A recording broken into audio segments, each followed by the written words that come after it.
With me in the studio are Sarah Lunnon, Extinction Rebellion activist who organised the most recent demonstrations, and Miles Allen, climate scientist and author of an intergovernmental panel on climate change report. Welcome to both of you. Where were you today, Sarah? Where were you chained to? What were you doing? No, I wasn't chained to anything today. I've spent most of today in studios, actually, talking to people and actually writing a speech. Writing a speech. OK, and what do you do for a living when you're not protesting? At the moment, I'm volunteering full-time for Extinction Rebellion. OK, because that's one of the questions people ask us when they get in touch about your protests. Are people taking time off work? Do they do this full-time? How do they fund it? So there's a number of people who are in London today who are taking time off work. My brother, for example, has taken time off work. My sister has recently given a job up. There's a number of people. One man I talked to today, Adam, he said, when you go into the TV studio, he said, make sure you tell them that I've taken 2 weeks off work to be here. You're doing it full-time because you're volunteering, presumably investing savings or something into this. I asked the question because some people haven't been able to get where they wanted to get to because of these protests. They can't get to their jobs sometimes.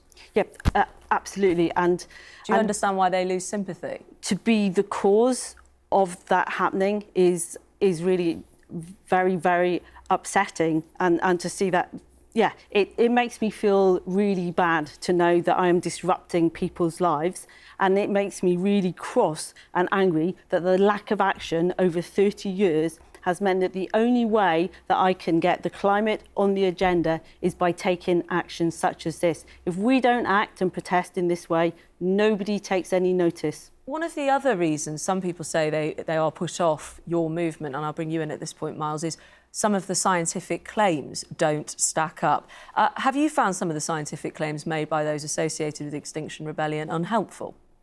Well, I mean, it was quite gratifying as I wandered through the demonstration yesterday to actually find copies of the IPCC 1.5 degrees report, which we worked on last year, on the tables. I think Extinction Rebellion actually have done a very good job of trying to stick as close as they can to the science. The key thing is the science doesn't actually tell you what to do. All we can do as scientists is tell you what the consequences of your actions are. And then it's up to people to decide. But, for instance, the name Extinction Rebellion is inherently pointing towards we're going to be extinct. And there have been people, I've got quotes here, for instance, Roger Hallam, one of the three founders, said in August, perhaps you could answer this as well, slaughter, death and starvation of 6 billion people is the reality this century. There's no science that backs that up.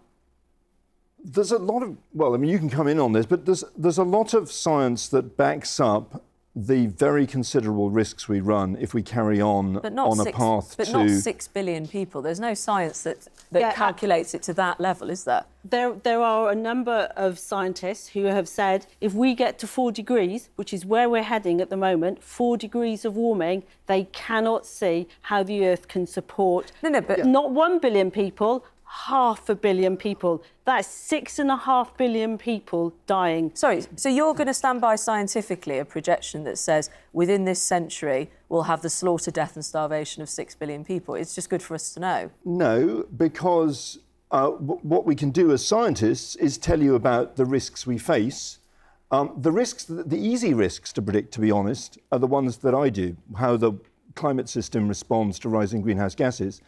The harder risks to predict are how people are going to respond to losing the weather they knew as their kids. But I suppose the reason I asked... risks, and so I imagine what they're talking about there is the risks of the human response to climate change as much as the risk of climate change itself. But I suppose the point is, if there's no science that says that, do you understand why some people who are sympathetic to your cause also feel like you have fear-mongered? For instance, Roger Hallam has also said our kids will be dead in 10 to 15 years. So, Emma, I don't know if you heard what Miles said there. He said we are losing the weather we know. All of our agriculture and our food is based on weather that has been around for the last 10,000 years. If we don't have predictable weather, we don't have predictable food sources. We run the risk of multiple losses of harvest in the world's global bread basket. It's just to the extent that you are. It's just to the extent that you are projecting what you don't know onto the reaction of humans, and that can be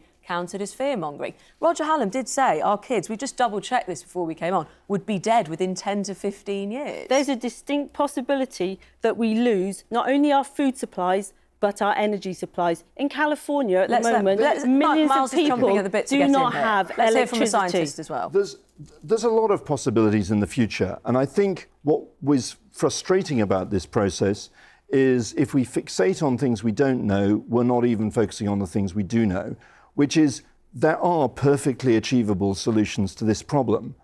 I was in a fossil fuel company last week talking to them about 1.5 degrees, and I was asked the question, is there really any way of us of us getting to net zero emissions by 2050? And I asked them, well, if you had to make the product you sell carbon neutral by 2050, would you be able to do so? And they just looked at each other and said, yes, of course we would. So is that the something... solutions are out there. But that's really interesting. Is that going to be one of your focuses? Because what we were just hearing in the film there is that there has been some of the people that you work alongside, you protest alongside, have talked about overthrowing capitalism, and yet here a solution might be working with some of the architects of it, the oil companies. So Miles is talking about how we could move to net zero by 2050. Moving to net zero by 2050 gives us a 50-50 chance of staying at 1.5 degrees or below. That's not a risk that I want to take. So 1.5 degrees, we might stay within a stable climate. If we go over that, all bets are off, really. We don't know how hot it's going to get. I do not want to take a 50-50 chance on the future of everybody that I cherish. Well, Sarah's just dumped all over that, quickly. Let me come back to the 1.5 report. The risks go up with every half a degree of warming. Nobody's going to say, you know, oh, yes, we'll settle for an extra half a degree and it won't matter. At no point did we say that if we cross 1.5 degrees, the warming will immediately accelerate out of control. So what we're looking at is how do we manage to stabilise this phenomenon that's going on? And I think the key point is those saying we have to overturn capitalism in order to do it. My main concern is I don't know if we've got time to overturn capitalism first and solve climate change later. I'd rather enlist some of the forces we've got available to us today to solve the problem now. I think you and Sarah are going to have a lot to talk about offset because we have run out of time, but there you go. We've waited for 30 years for capitalism to work and it hasn't worked. And Emma, when you go home, you will look at your children and you think I've got a 50-50 chance of it staying within a world that we know as it is today. Okay. And the people looking at home, thank you very much. This is where we have to leave it. Thank you very much for your time.